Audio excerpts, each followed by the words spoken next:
안녕하십니까. 오늘 두 번째 방송 시작하겠습니다.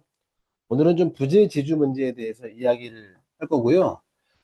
부재지주들 중에서도 농업인으로 등록한 부재지주들 문제를 좀 얘기해 보려고 해요. 부재지주는 뭐 반대 개념으로 대비되는 개념으로 보면 제촌지주가 있겠죠. 제촌지주는 시골에 사시는 분들을 의미하는 거고요. 오늘의 주제인 부재지주는 시골에 살지 않으면서 농지를 가지고 있는 지주들 문제입니다. 지금 첫 화면에 등장하는 것은 이제 이 양도세 문제들 때문에 그 부재지주들이 지금 상당히 곤란을 겪고 있다는 내용인데, 이게 LH 투기 문제 때문에 아마 급작스럽게 좀 이 농지 이 양도세 문제가 기존 제도랑 바뀌어서 나타난 것 같고요. 또 오늘의 주제는 아닌데 이 부재지주와 관련된 기사를 찾다 보니까 나왔습니다. 자, 다음 볼까요? 지금 최근 5년간 농가 수가 급격히 증가하는 추세를, 농가 수가 아니라 경영체 수가 급격히 좀 증가하는 양상을 보이고 있는데, 이제 이게 그 공익직불금을 받을 수 있으면서 나타나는 현상 같아요. 저 아래 보면은, 맨 아래 보면은 지금 0.1에서 0.2헥타, 정말 소규모인데요. 이 소규모 농가들이 엄청나게 많이 늘어나고 있다. 이 중에 상당수는 부재주주일 가능성들이 꽤 있어 보입니다.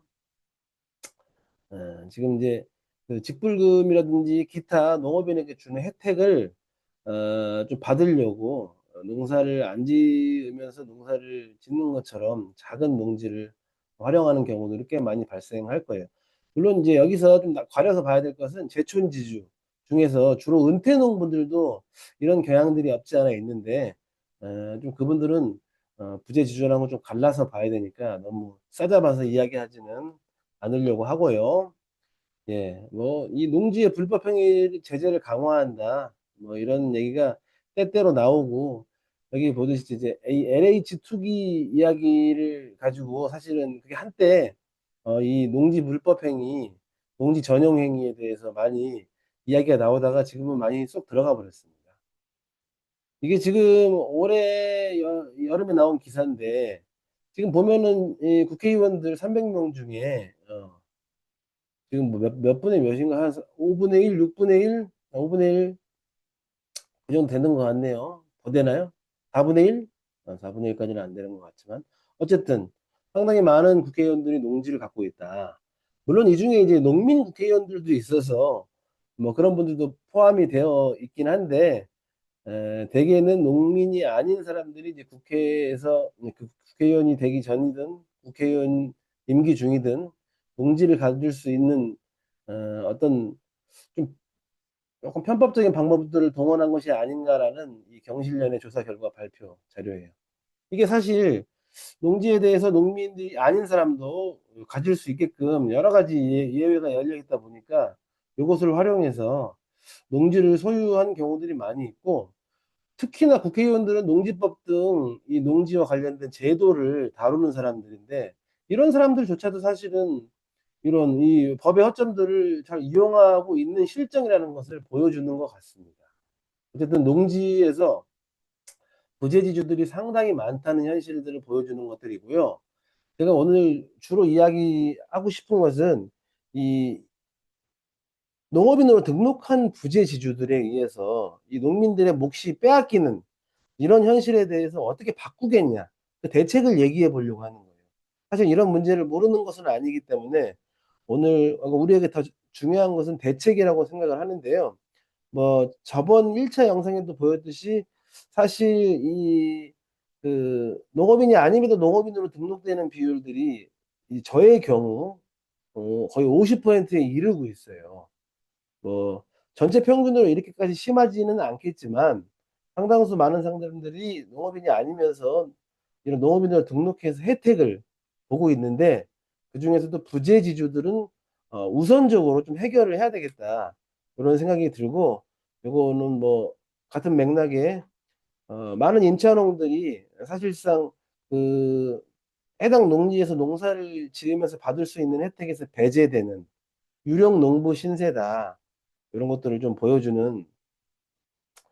근데 이 한편으로는 이 임차농들을 보호한다는 명분으로 이 사인 간의 임차를 좀 많이 허용하면 좋지 않냐라는 식의 이야기도 있는데, 뭐 오늘의 주제는 아니라서 다루지는 않지만, 사실은 그거보다는 이 우선적으로 해야 될 것은 부재지주들이 이 농업인으로 등록하는 문제부터 해결을 해야 된다. 저는 이렇게 생각을 해요. 일단 당장 농민들의 몫이 줄어들고, 농민들의 목소리가 줄어듭니다. 이 농지를 가진 비농업인들이 많으면 농민들의 목소리가 줄어들고 오히려 그런 분들의 목소리가 커지죠. 아까 봤듯이 대표적으로 국회의원들이 그런 사례에 해당한다고 생각하겠습니다. 예산 낭비는 물론이고요. 이 농지 문제 전체가 지금 경자유전이라고 하는 우리나라 원칙이 크게 뒤흔들 가능성이 높고, 그 원칙은 사실 놔두면서 이 원칙을 바꾸기는 쉽지 않다는 판단 아래 다른 방식으로 농지 제도를 좀 누더기로 만드는 이런 일들이 더 심화될 가능성이 있습니다. 제주도에서는 이제 이 농지에 대한 전수조사를 지금 예전에도 한 번 한 적이 있었는데, 그 외국인들의 농지 투기 때문에 이번에 또 한다고, 엊그저께 또 이 전수조사를 추진하는데, 우리나라는 이 전수조사를 안 해요. 제가 말하고 싶은 것도 이 전수조사예요. 농지에 대한 전수조사. 근데 방법이, 농지에 대한 전수조사의 방법이 이 공무원들이 조사하려고 하는 걸로는 제가 봤을 때는 불충분하다는 생각이 들거든요. 더 쉬운 방법이 있습니다. 그, 사례가 되는, 요걸 한번 가져와 봤는데, 요거 보세요. 지금 그 기본소득 주기로 한 지역에 군에서 인구가 갑자기 증가해서 이 그 유장전입 문제를 좀 해결하자, 이런 얘기가 나온 건데, 그래서 여기 보면은 이제 신안군 같은 경우는 공과금이나 세금 납부 내역을 통해서 실거주 확인하고 이장이나 마을 대표의 인터뷰를 해서 확인하겠다, 이런 얘기가 있고요. 뭐 신안군은 좀 특이하게 섬이 많아서 이 선박 기록 뭐 이런 얘기도 나옵니다. 청양군에서는 보면은 완전히 막을 수는 없지만 1차로 이장 반장으로 협의체를 구성해서 확인을 하고, 그렇게 좀 나와서 확인이 필요한 경우는 선별을 해서 청양군 공무원들이 사실조사를 일일이 하겠다, 이런 얘기가 나와 있어요. 1차로 주민들이 확인하고 2차로 공무원이 추가 확인을 한다는 얘기죠. 여기 순창 같은 경우도 마을별 운영위원 조사단을 구성할 예정이다, 이렇게 나오거든요. 그러니까 이게 실제로 살고 있는지 농사를 짓고 있는지 이것을 가장 잘 아는 것은 그 지역 주민들이거든요. 그러니까 그 지역 주민들이 1차로 그것을 확인하는 자료를 만들고, 또 사실 이런 것들은 도시랑은 다르게 막뭐 매년 크게 변동하거나 그러진 않거든요. 그래서 사실 초반에만 잘 만들어 놓으면 이런 걸 확인하는 과정이 아주 쉽다고 봐요. 그리고 여기 앞에 지금 이 기본소득 지역에서 나왔던 발상처럼 마을별로 이게 이장이라든지, 사실 이장은 좀 행정의 하위 체계 안에 포함되어 있는 분들이 많아서 마을 분들이 이 다수 서명제 내지는 뭐 집단적인 확인 절차들을 거쳐서 하게 만들면 훨씬 더 정확한 자료가 나올 거라고 보거든요. 그래서 지금 이 기본소득 때문에도 이렇게 하는데, 만약에 정말로 지금까지 이 농지에서 좀 농사 안 지으면서 농사 짓는 것처럼 하는 사람들을 이런 식으로 점검하고 확인해서 막아왔다면 지금처럼 많아지지 않을 것 같거든요. 그러니까 결론적으로 제가 말씀드리고 싶은 거는, 농지의 어떤 정확한 실태, 누가 실제로 경작하고 있는가, 이런 것을 알게 하려면 이 주민 참여에 의해서 아주 쉽게 확인할 수 있다. 지금 실제로 지금 이 주민 기본소득, 농민 기본소득 때문에 그러한 것들이 지금 어, 지자체에서 이렇게 하면 된다라고 얘기하는데, 사실 이런 아이디어는 예전부터 있어 왔고, 민관 협치가 사실은 오래전부터 얘기가 되어 왔잖아요. 공무원들만으로 할 수 없는 것.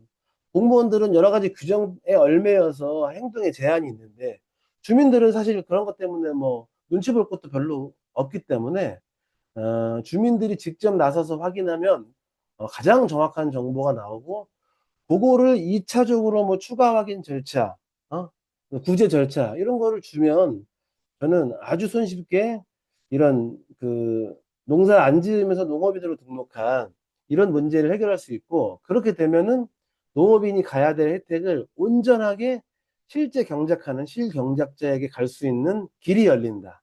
이런 생각이 드는데, 마지막으로 하나 저희 지역 뉴스를 하나 말씀드리면 이거는 이제 작년 9월에 제가 사는 한평의 군수가 군청 홈페이지에다가 올린 거예요. 여기 보면은 뭐 인구 3만이 붕괴한다. 절체절명의 상황이다. 이런 거예요. 근데 그 해법이 뭐냐? 우리 지역을 살리는 첫걸음은 바로 주소 옮기기다. 이게 제가 느끼기에는 사실상 위장 전입을 좀 최대한 많이 해달라. 이런 얘기를 하는 거거든요. 이게 인구 3만이 무너지는 것은 안타까운 일이긴 하지만 그게 절체절명의 위기이냐? 저는 그렇지 않다고 생각합니다. 3만 명이라도 지금 살고 있는 3만 명이 그 군에서 행복하게 살면 된다고 생각하고, 국민들이 행복하면, 그 군에 와서 살고 싶은 사람이 늘어날 거라고 봐요. 문제의 본질은 국민들의 삶이 팍팍하고 행복하지 않은 것이지, 위장 전입을 많이 하게 만들어서, 좀 3만 명을 버티게 하자. 이렇게 숫자에 집착하고, 뭐, 자기의 성과에 집착하는 거, 그리고 이런 것들을 대놓고 거기다가, 뭐, 자기들끼리 얘기한 것도 아니고, 어?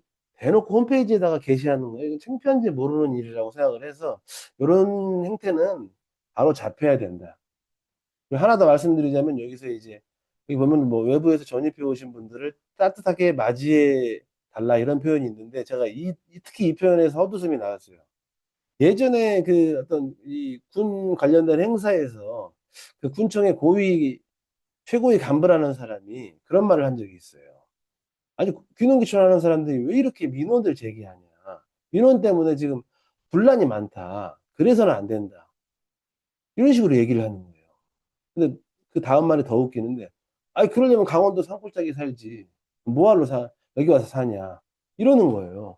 사람들 수백 명 있는 자리 앞에서. 참, 정말 어처구니가 없었는데, 제 옆에 계신 분께서, 야, 저거는 귀농귀촌, 어? 비하 발언이기도 한데, 강원도 비하 발언이다. 강원도에다 신고하자. 우스갯소리로 그런 말도 했는데, 참, 이, 3만 명 지키기 위해서 위장 전입이라 촉구하는 사람들이 속 마음은 어떠냐? 이렇다는 겁니다. 사실 그 발언에, 그 발언이 그 마음속에 어디까지를 이야기하는지 여러분도 느끼실 거라고 생각을 하고, 어쨌든 오늘의 결론은 이 농지에 대해서 제대로 실경작자를 조사하고 이건 주민 참여로 하면 아주 손쉽다.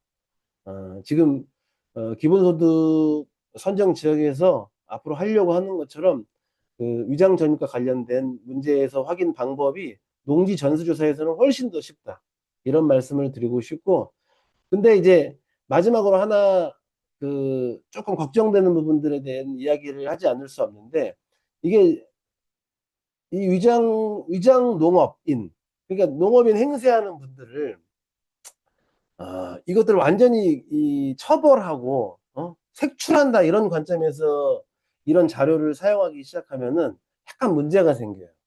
그게 어떤 것들이 있냐면, 제가 보여드릴게요. 자, 이게 이런 건데요. 이게 지금 이 부정수급 막는다고 했다가 그 임차하신 분들이 농지를 떼이는 일들이 많이 발생한다고, 그러니까 많이까지는 아니어도 종종 발생한다고 해요. 그러니까 취지상으로 이 가짜 농부를 막자, 이것이 좋은데 이것이 자칫 실제로 경작하는 실경작자분들의 피해로 갈 수 있는 방식이 될 수 있거든요. 그래서 저는 그 주민들에 의해서 손쉽게 확인된 실경작자 정보를 일단은 뭐 부정수급 같은 단속에 주로 활용하기보다는 그 예를 들면 직불금이든 뭐 농민수당이든 아니면 뭐 여러 가지 보조금이든 농민들이 어떤 농지를 경작함으로 인해서 얻을 수 있는 혜택 부분에서 소외되지 않도록 그 자료를 사용하는 데 우선에 집중을 해야 한다고 봐요. 자칫하다가 선의의 피해자나 의도하지 않은 부정적 효과가 나타나면 또 이런 것들이 어, 역전될 수도 있다는 걱정이 들거든요. 그래서 주민들을 통해서 확인한 실경작자 정보를 이런 농민 지원금을 집행할 대상을 선정할 때 중요한 자료를 사용하고 이것들을 단속에 너무 섣불리 사용하지 않는 것이 현재로서는 중요하다. 이런 말씀을 드리고 만약에 그런 것들이 계속 정착이 된다고 한다면 이후에는 사실 이런 그 가짜 농업인 등록 이런 문제들이 경각심이 많이 올라가고 주변에 따가운 시선이나 스스로도 이것을 좀 그 경계하는 태도들이 늘어날 거라고 보거든요. 그런 점에서 좀 차츰차츰 그런 문제들이 해결돼 갈 수 있는 출발점으로 삼는 게 낫지 과도하게 단속이나 처벌 위주로 그 자료를 활용하려고 하면 되려 뭐 부정적인 그런 문제들이 나타날 수 있다는 점은 또 우리가 유의해야 된다. 이런 말씀을 드리겠습니다. 오늘 좀 오늘도 생각보다 길었는데 이 정도로 오늘 마무리하겠습니다.